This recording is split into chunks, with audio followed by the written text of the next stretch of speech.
የሚሆነው በሽታ ከመከሰቱ በፊት በሽታ ለመከላከል በቻላችሁት አቅም ገንዘባችሁን የማትቆጥቡ ባንክ አታስቀምጡ፣ ልጆቻችሁን አብሉ፣ ራሳችሁንም የተመጣጠነ ምግብ ብሉ።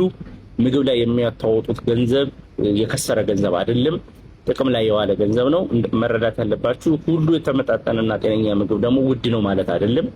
የ4000 5000 ስጋ መብላት ሳይሆን በዛች ዋጋ ተመጣጣኝ ምግብ ለማብላት ልጆቻችሁን እንድታዩ፣ ቤተሰቦቻችሁን እንድታዩ፣ እናት አባቶቻችሁን ከምታረጉላቸው ነገር በተጨማሪ በቻላችሁ ታመ ከግሮሰሪ የተለያየ አትክልት፣ ፍራፍሬ፣ ወተት፣ የተለያየ ምግቦች ይዛችሁላችሁ እንድትገቡና እንዲጠቀሙበት እንድታረጉ በሁሉ ልጆች እና ቤተሰቦች በጣም መምከር እፈልጋለሁ።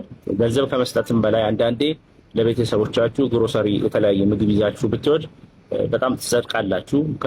ከምትጦሯቸውም ነገር እሱ ነው።